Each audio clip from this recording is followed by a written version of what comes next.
किसी ने बिल्कुल सही कहा है कि कुछ बोलने से पहले सोचना जरूर चाहिए, नहीं तो बहुत बुरा हो जाता है। 3 किलो मेकअप करने के बाद इनका चेहरा ऐसा दिखता है और इनका नाम है अंजना ओम कश्यप। और इस खूबसूरत महिला ने कहा कि ऑनलाइन पढ़ाने वाले जितने भी टीचर हैं वो सब 2 कौड़ी के होते हैं और छात्रों को बेवकूफ बना के पैसा कमाते हैं। और अब ऑनलाइन पढ़ाने वाले जितने भी टीचर थे वो सारे टीचर मिलके इस एक महिला के पीछे पड़ गए हैं और वो सारे टीचर बोल रहे हैं कि ये तलवे चाटने वाली मीडिया हमें 2 कौड़ी का कैसे बोल सकती है। इन्होंने इस वीडियो में कहा कि कुछ जानना ना कौड़ी। यूट्यूब वाले स्टार टीचर्स जिनको कुछ जानना ना कौड़ी, कभी ब्लैक बोर्ड लेकर कुछ एक्सप्लेनर बनाते हैं। पर ये बात गलत है। अगर इन लोगों के पास ज्ञान नहीं होता तो ये लोग डेली ब्लैक बोर्ड के सामने खड़े होकर 2-2 4-4 घंटा हजारों बच्चों को पढ़ा नहीं रहे होते। और अगर पढ़ाना इतना ही आसान काम है तो आइए कभी किसी ब्लैक बोर्ड के सामने और आधा 1 घंटा ही पढ़ाकर दिखाइए। बाईपास सर्जरी न हो जाए तो कहना। हिंदुस्तान ने गुरुओं का आदर करना सिखाया है अंजना। अगर तुम्हारे ही सामने से ये टेलीप्रॉम्प्टर हटा दिया जाए तो शायद ही तुम आधे घंटे भी न बोल पाओ। खैर वैसे भी अब इंडिया के जितने भी स्टार टीचर है वो सारे टीचर अंजना को अब तलवे चाटने वाली बता रहे हैं। इतनी बेइज्जती के बाद ये अपना कौन सा चेहरा घर लेके जाएंगी ये तो यही जाने। खैर आगे बढ़ते हैं और खान सर ने इनको तो दलाल तक बोल दिया।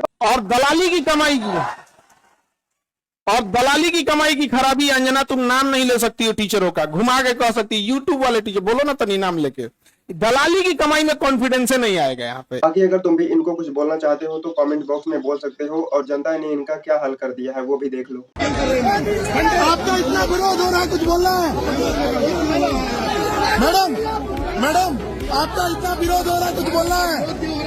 मैडम आपका विरोध क्यों हो रहा है इतना? सलमान खान ने ये क्या कर दिया है? आपको तो पता ही होगा कि बहुत साल पहले सलमान खान ने एक हिरन मारा था जिसकी वजह से बहुत बवाल हुआ था और इसी वजह से लॉरेंस बिश्नोई ने भी इनको मारने की धमकी दी थी और इसी घटना पे आधारित एक काला हिरन नाम की फिल्म बनाई जा रही है और अभी कुछ समय पहले इसका पोस्टर रिलीज हुआ है और 20 जून को टीजर भी रिलीज होने वाला था। पर इससे पहले सलमान खान ने मूवी को जिसने बनाया था उनको नोटिस भेज दिया। सलमान भाई का कहना है कि मेरे से रिलेटेड मूवी में जितना भी पार्ट है उन सबको हटा दिया जाए और अगर ऐसा नहीं किया जाता तो मैं मूवी के डायरेक्टर और प्रोड्यूसर के ऊपर लीगल एक्शन लूंगा। सलमान खान का कहना है कि ये मूवी इसीलिए बनाई जा रही है ताकि मुझको बदनाम किया जा सके। सलमान भाई आपको कोई कैसे बदनाम कर सकता है, क्योंकि शादी ना करके आप तो हमेशा बदनामी में ही रहते हैं। पर हिंदुस्तान की पूरी जनता चाहती है कि ये फिल्म रिलीज होनी चाहिए और सच्चाई भी सबके सामने आनी चाहिए। पर अब ये मूवी रिलीज होगी या नहीं ये तो समय ही बताएगा। अगर मैं तुमसे पूछूं कि क्या तुम इस मूवी को देखना चाहोगे तो तुम्हारा जवाब क्या होगा, एक कमेंट करके जरूर बताना। इंडिया के प्रेमी जोड़े हमेशा भागते ही रहते हैं और ये लोग भागने के बाद इंस्टाग्राम पे अपने आईडी पे ये लोग एक संदेश छोड़ते हैं और उस संदेश को आगे बढ़ाने का काम हमारा है। मैं इसके साथ अपनी मर्जी से भागी हूँ, मैं इसको भगा कर ले आई हूँ, ये हमको भगा कर नहीं लाया। मेरे परिवार वाले इसके परिवार वाले को परेशान ना करे और मेरे मौसा इसके परिवार वालों को मतलब धमकाए नहीं।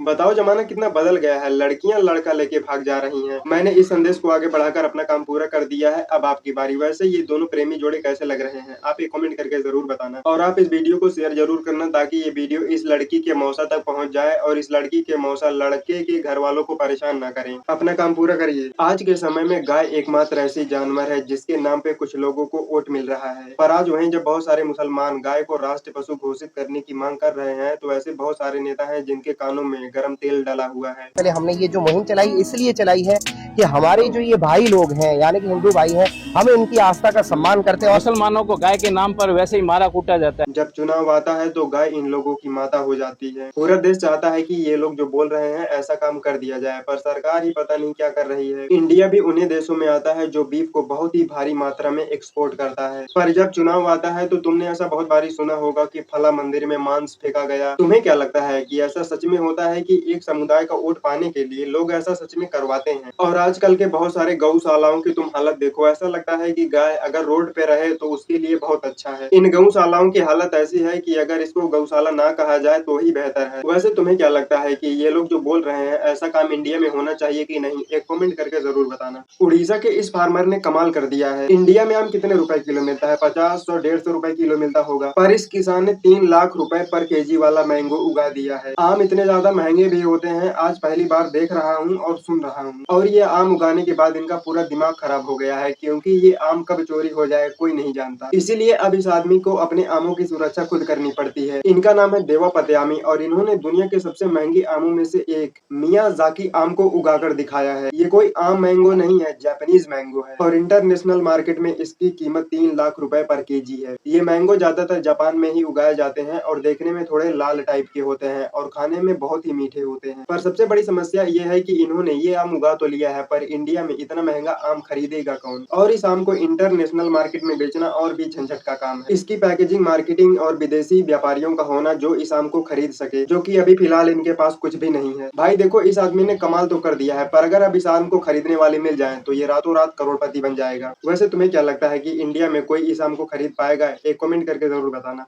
चलो, कम से कम इस लड़की ने तो हिम्मत दिखाया। ये सीबीएसई की एक छात्रा है और इन्होंने बड़ी हिम्मत करके ये वीडियो बनाई है और ये दिखाया कि इनके पेपर में 16 MCQ सही है पर इनको 3 नंबर मिले हैं। और इतना ही नहीं, ऐसे बहुत सारे प्रश्न हैं जो इस लड़की ने अटेम्प्ट किया है पर ये जो चेक करने वाला सिस्टम है ये बताता है कि इनका प्रश्न अटेम्प्ट हुआ ही नहीं है। अब इसमें बच्चे का दिमाग खराब ना हो तो क्या हो, पर धर्मेंद्र प्रधान जी का सिस्टम ये कहता है कि ये पन्ना पूरा खाली है, जाओ जो करना हो कर लो। पर तुम देख सकते हो कि ये पूरा पेज भरा हुआ है पर यहाँ की 2-4 लाइनें ही बस खाली हैं। और ये 2-4 खाली लाइनों के लिए पूरा पेज खाली कौन बताता है, मुझे ये बता दो। ये जो आंसर आपके सामने है ये किसी प्रश्न का आंसर है और इसको गूगल ने भी सही बताया है, पर इस कॉपी को जिसने साइन किया है उसने इसको गलत कर दिया है। चलो, इस लड़की ने हिम्मत किया और आवाज उठाया, पर ऐसे कितने सारे बच्चे होंगे जिनकी कॉपी इतनी ही वाहिया तरीके से साइन हुई होगी। बच्चों की पूरी कॉपियां तक धुंधली हैं, यहाँ तक कि आंसर शीट भी बदले जा चुके हैं और इनका कहना है कि हमसे चूक हो गई। चल भाई, अगर 1-2 बच्चों के साथ ऐसा हुआ होता तो गलती मानी जा सकती थी, पर बहुत सारे बच्चों के साथ तुम लोगों ने मजाक किया है। तुम्हें क्या लगता है कि ऐसा हमारे देश में कब तक चलेगा? एक कमेंट करके जरूर बताना। भाई साहब, आपने अपने पूरे जीवन में किसी एक्टर का ऐसा बॉडीगार्ड नहीं देखा होगा। अब भैया देखो, रामचरण और जाह्नवी कपूर कहीं पे बैठ के एक पार्टी एंजॉय कर रहे थे, पर तभी इसी बीच एक आदमी आकर ऐसी हरकतें करने लगता है और ये आदमी वहाँ पे बैठे बहुत सारे लोगों में से किसी एक को टच करे उससे पहले रामचरण के बॉडीगार्ड ने इसको उठाया और भाई साहब दूर ले जाके पटक दिया। पर ये सब मैं तुमको क्यों बता रहा हूँ, क्योंकि वहीं पर एक जाह्नवी कपूर नामक लड़की जो कि इंडिपेंडेंट है वो भी बैठी हुई थी और वो इस आदमी के आने से इतना डर जाती है कि पूछो मत। ये देखकर आदमी कैसे मान ले कि लड़का लड़की इक्वल है, पर नहीं यार, अगर गौर से देखा जाए तो जाह्नवी कपूर को थोड़ा सा लगा है, उसके बाद जाह्नवी कपूर इतना डरी है। खैर छोड़ो, जो हुआ होगा सो हुआ होगा, पर तुम्हें कमेंट करके जरूर बताना कि क्या सच में लड़का लड़की समान है। भाई, हमारे देश के लोग बहुत ही शानदार लोग हैं, हर जगह अपनी असलियत दिखा देते हैं, क्योंकि ये इंडिया का आदमी कनाडा के किसी मॉल में जय श्री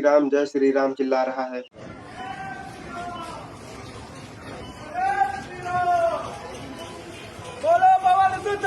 वो भी इतने कॉन्फिडेंस के साथ, और इसके पीछे राम जी, सीता जी और लक्ष्मण जी भी हैं। मुझे लगता है कि जितने भी कनेडियन ने इनको देखा होगा सब आश्चर्यचकित हो गए होंगे, क्योंकि उनको इंडिया के कल्चर के बारे में कुछ पता नहीं है इसीलिए। पर अब क्या तुम्हारे अंदर इतनी हिम्मत है कि तुम किसी दूसरे देश में जाओ और ऐसे अपने पीछे राम लक्ष्मण सीता जी को लेके राम राम चिल्लाओ? अगर है तो एक कमेंट करके जरूर बताना। और भाइयों, मैं तुम लोगों से कहूंगा कि यार ये सब इंडिया में ही करो तो ज्यादा अच्छा है, क्योंकि लोग नहीं तो यू ब्लडी इंडियंस बोलने लगते हैं फालतू में, तो अच्छा नहीं लगता।